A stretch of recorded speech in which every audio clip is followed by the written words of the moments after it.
Hey guys, this review is something I've been cooking for a while now, with all the hype surrounding the upcoming Smash Bros. 4.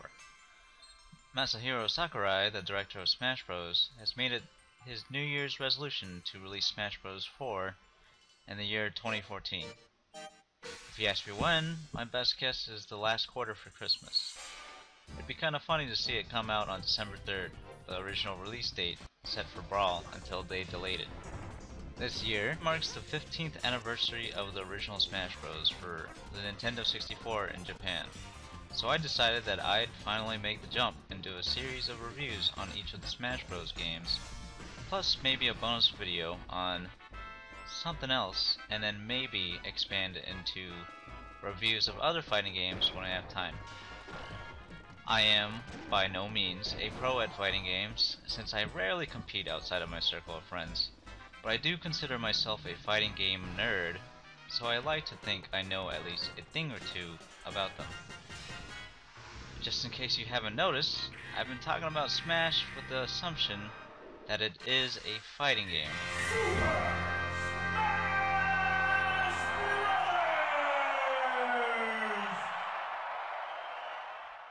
That's because it is. Yep, you heard me right.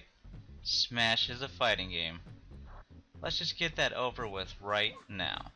For those of you who think it's just a party game because it doesn't follow the conventions of something like Street Fighter 2, I'm just going to flat out tell you right now that you are ignorant. Smash has all the makings of any other fighting game, which tests your reactions, mental awareness of spacing, manual dexterity, and technical knowledge of the game's mechanics against someone else's. Through the use of characters fighting in the literal sense, swinging arms and legs with the intention of a beatdown. If that's not a fighting game, I don't know what is. But don't get me wrong, I'm not saying it isn't a party game, because it very well can be, but does that stop it from being a fighting game too? No. Who has ever said a game could only be one type of game? That's the real beauty of Smash. You can play it however you want. It's so versatile. Let that be the overall theme of my reviews. With each game, I plan on covering more than just the character roster and the core multiplayer mode. There's more to Smash than just that, and I always get the feeling that it often gets disregarded when talking about the quality of the game. I'm going to be talking about the game overall, including the single player content, the extra stuff that comes with it, and how it compares to the previous entries in the series. Just keep in mind that the way you enjoy playing Smash might not be the same as someone else's. You should never oppress anyone for the way they play Smash or feel oppressed when someone else tries to get you to play their way. I'm, of course, specifically talking about playing by tournament standard rules. In the end, we all love the game, and I think that's something we all can agree on. Unless you're one of those people that only like Melee.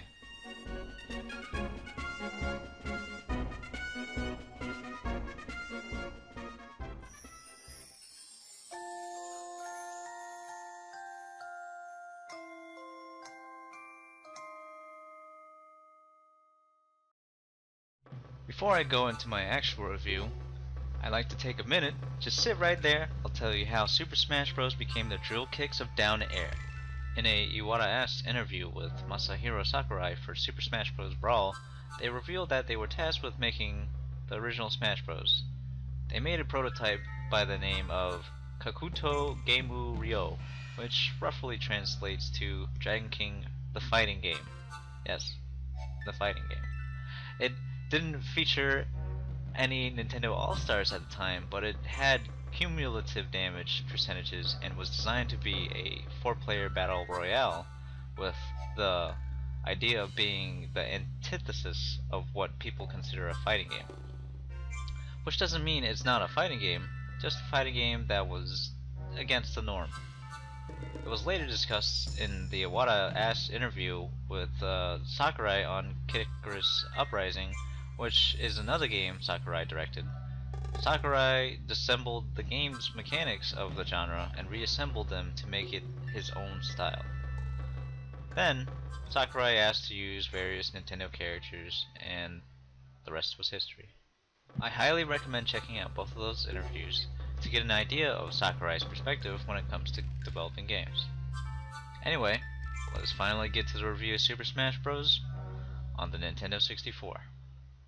This game features 12 characters: Mario, Yoshi, Donkey Kong, Samus, Link, Kirby, Fox, Pikachu, Jigglypuff, Captain Falcon, Luigi, and Ness. The latter four being unlockable characters. Most of the characters can double jump, while Kirby and Jigglypuff can jump multiple times. However, I should mention now that I won't go into the specifics of each character, or even how to unlock the hidden ones, but if you want me to go in depth with each of the character's moves, strengths, and weaknesses, then leave me a comment below telling me to do a follow-up video. But keep in mind that means it'll take even longer to get to the reviews for the next Smash games. Anyway, each of the characters has two types of attacks: normal moves and special moves. Normal moves were mapped to the A button, while special moves were performed using the B button. In combination with the direction of the joystick, you are able to perform various moves with just those two buttons. You can do it in the air and on the ground. For this game specifically, there were only 3 special moves for each character that were mapped to up, neutral, and down positions of the joystick. Generally, the moves you can do correspond to the direction you tilt the joystick. So, if you were to do an up B move, it would propel you upwards, which can aid you in recovering to the stage. But hold on! Why would you want to do that? Well, the way the game works is when you beat up an opponent, it'll tack on some damage percentage. As you continue to hit them, their percentage goes up, which makes the characters get knocked back further. In order to score, the opponent must be knocked out of the boundaries of the stage.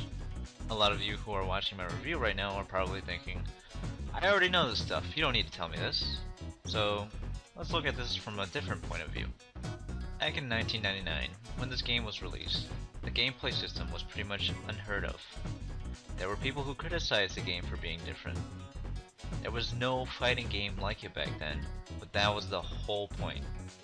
Damage percentages only work and are natural to us now because we've enjoyed playing it with it for so long. It's a simple concept to understand with all these added layers of depth.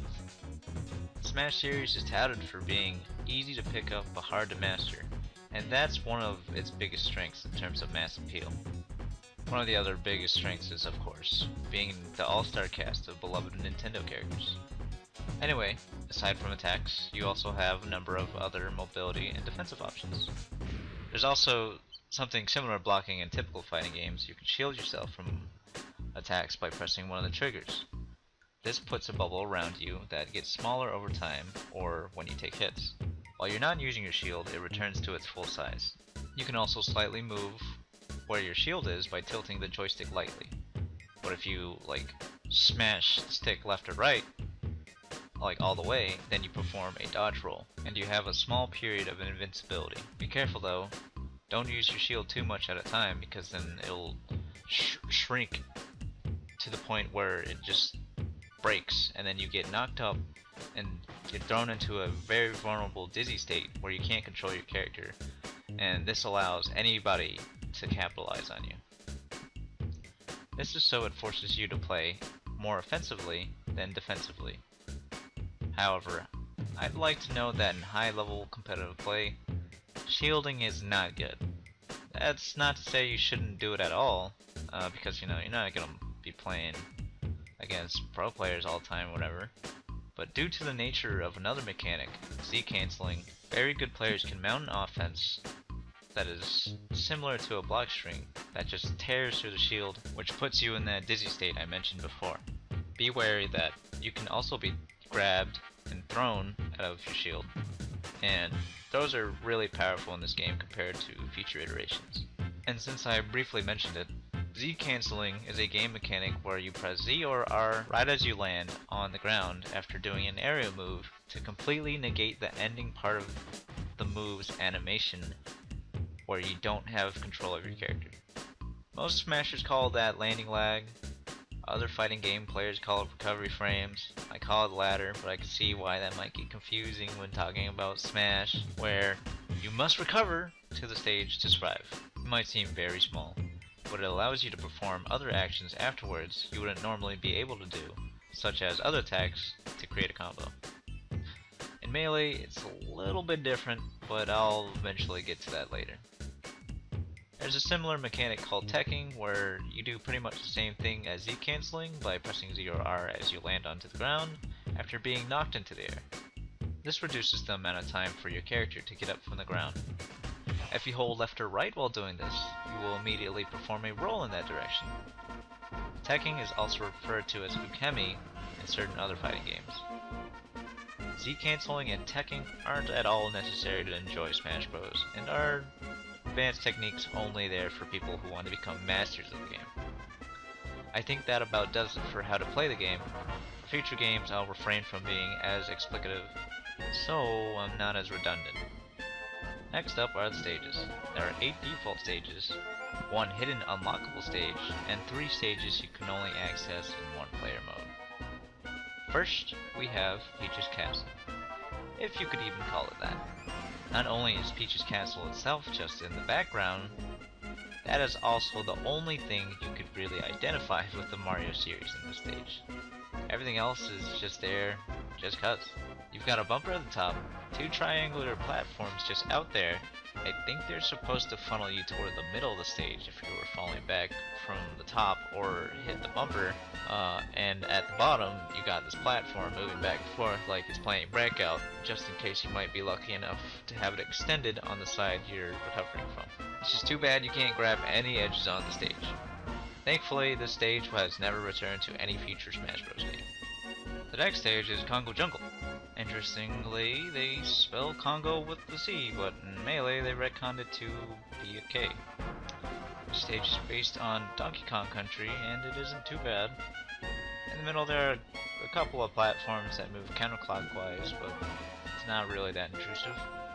At the bottom there's a barrel that moves back and forth. If you hop into the barrel, you can launch yourself out of it by pressing a button to get back onto the stage. Only one person can occupy that barrel at a time, so sometimes you'll see good players jump into it on purpose to keep others from recovering with it. You can't just stay in it forever though, because it'll shoot you out after a certain amount of time. Next, we have Hyrule Castle, which also barely has anything to do with Zelda, other than maybe Death Mountain in the back there. Every once in a while, a tornado shows up, just cuz, and if you get sucked up into it, you get thrown up in the air pretty hard. Not much else interesting to say about this stage other than the fact that it's exclusive to this game. The Metroid themed stage is Planet Zebes, and unfortunately set precedent for all future Metroid stages except maybe Great Melee by having lava that comes up every once in a while, which knocks you around and does damage to you if you're not fighting over the highest altitude platform. Every once in a while you can see Ridley in the back. He's too small to notice sometimes. The next stage is Yoshi's Island. Not to be confused with the other stages in the Smash series called Yoshi's Island. Even though it's called that, it's actually based on Yoshi's Story, which also came out on Nintendo 64. But it isn't the Yoshi's Story stage in Melee, even though the stage made a return as well in Melee. It gets real confusing, I know. Anyway, in the background you have the super heavy tree. Most of the platforms are pointed inwards, kind of like a book. On the left and right sides of the stage there are also cloud platforms that disappear after standing on them for a while.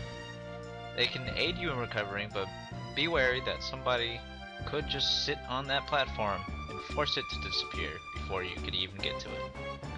Now for everyone's favorite stage, Kirby's Dream Land. I say everyone's favorite stage because this is the stage that is most played on in tournament play because it's the most balanced, being the least intrusive and is symmetrical. Every once in a while, Wispy Woods in the back blows wind either left or right, which slightly pushes the players in that direction, but it doesn't do damage or anything, or it's like it doesn't like send you flying like the tornadoes in Hyrule Castle. But in the background, you can see an inflated King Dedede, as well as a Bronto bird flying in the air. Then there's Sector Z, a Star Fox themed stage that takes place on the Great Fox. This is probably my favorite version of it, solely because compared to Corneria and Melee, and Melee's Corneria and Brawl, the Great Fox is pretty big in comparison to the characters, which only makes sense. In Melee and Brawl, the Great Fox looks like it's made for ants. You can tell because it has a tiny cockpit that you can't honestly expect any space animal to fit in. Besides all that, every once in a while an Arwing can come and shoot at you, which sometimes can serve as a platform if they're not doing barrel rolls or whatever. And I think it's worth mentioning that you cannot land on the guns in the front of the Great Fox, like in the Corneria version of the stage. Finally, the last of the default stages is Saffron City from the Pokemon series. This stage is really cool, and it's a real shame they never brought it back. You fight on the rooftop of the Silph Co building, where Pokemon can come out every once in a while and do a unique thing. The Pokemon that may appear are Porygon, Charmander, Venusaur, Chansey, and Electrode. Porygon just pops out and knocks off people who touch it. Charmander breathes fire. Venusaur comes out and continually throws out Razor Leaf like it's playing Street Fighter. Chansey tosses out an egg that can heal you for 5%. And Electrodes can come out and self-destruct after a small period of time. Anyone who's near will be blasting off again! The last stage you can pick, and the only hidden stage, is Mushroom Kingdom, based on the original Super Mario Bros., which can be unlocked by beating single player with the original 8 default characters, in addition to using each of those characters in versus mode at least once. Interestingly, this is also the only stage where you can walk to your death on the sides of the stage, because it's the only one that reaches to those KO boundaries of the stage. In the middle, there's a rope and pulley over pit. If you weigh down one of the platforms too far, both of them will drop into the pit. Every once in a while, a power block will appear at the top of the rope and pulley, which can be hit to knock everyone else into the air, and can potentially kill them if they're high enough percentage. Now, one of the 3 stages you can't pick, because they're only found in single player, is Metal Mario stage, or Metacrystal, where you fight Metal Mario, which I thought was so cool when I was younger. The stage is assumed to be based on Metal Cavern from Super Mario 64, where Metal Mario originates. The other 2 stages you can't pick are later called Battlefield and Final Destination in Melee. And I think that's a little strange that they're not available in this one, because both of those would become the standards in tournament play. Right next to Smashville. And totally opposite of tournament rules are items.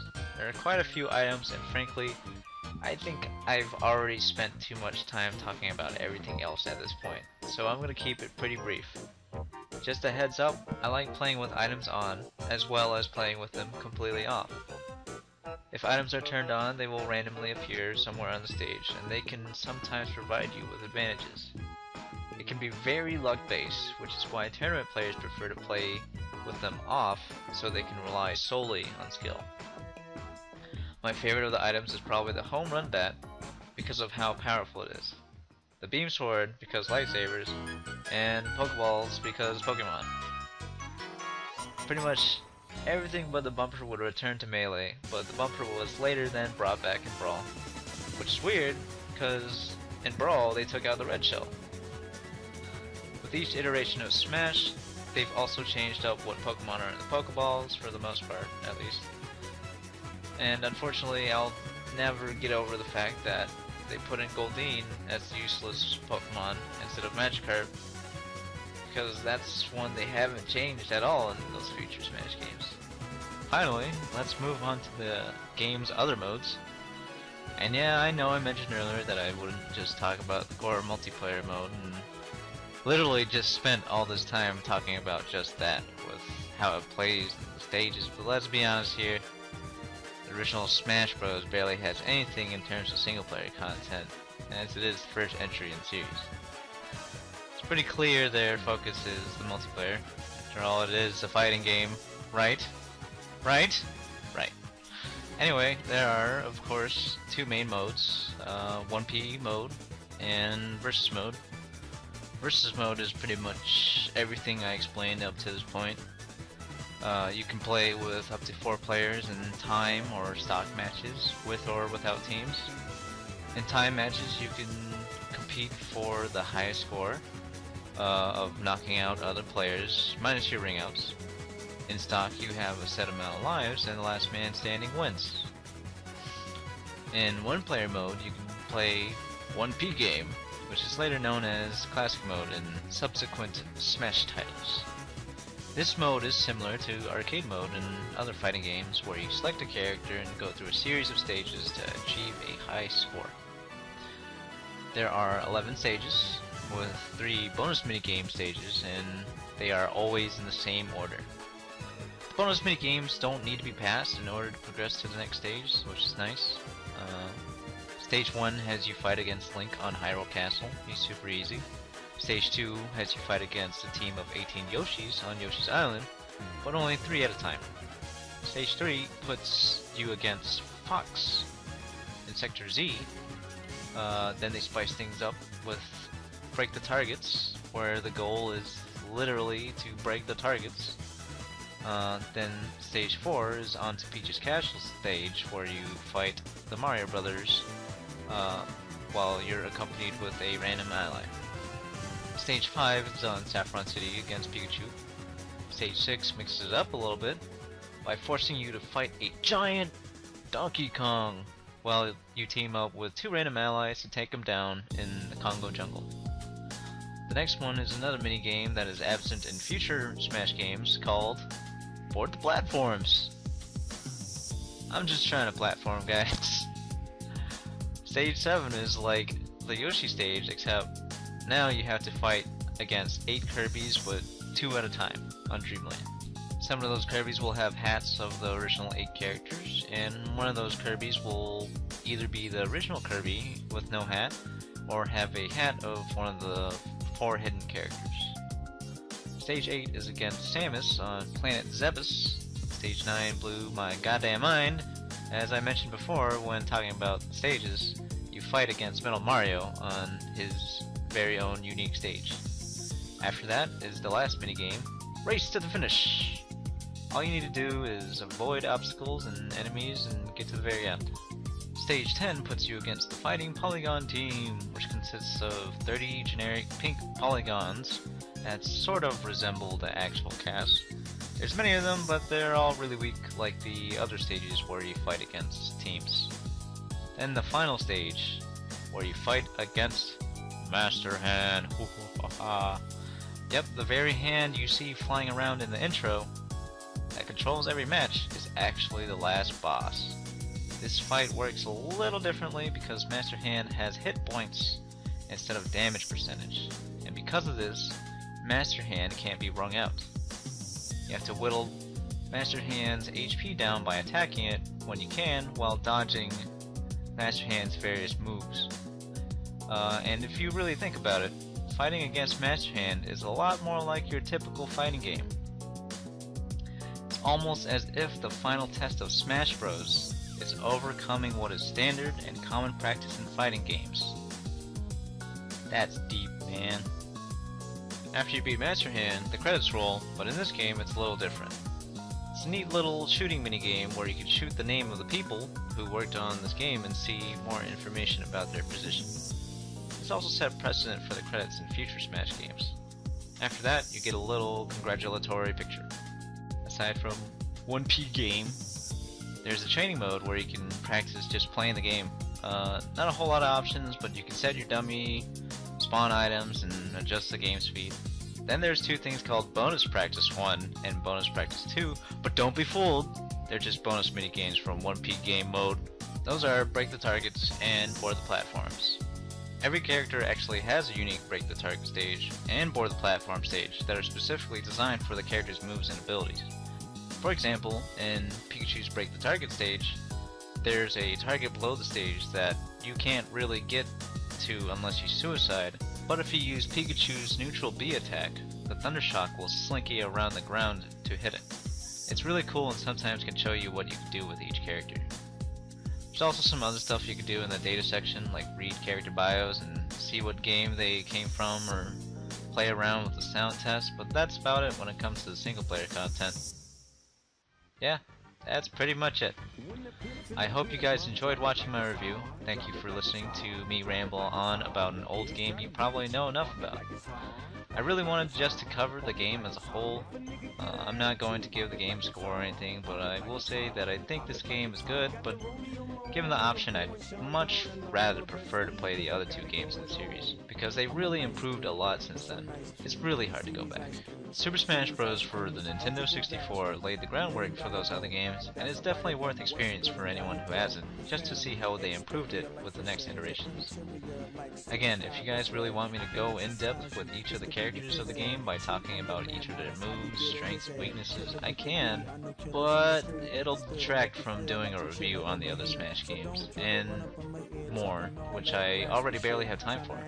Perhaps I should do a whole video on the characters from all three games, and I can talk about how the veterans have changed between them. Let me know in the comments below what you guys think of my review, how I can improve my next review, if I should become Dontron because I'm not funny, if I should just stop doing reviews altogether, or whatever else you guys think I'll actually read. Thanks again, see you in the year 20XX when I do my review on Super Smash Bros. Melee.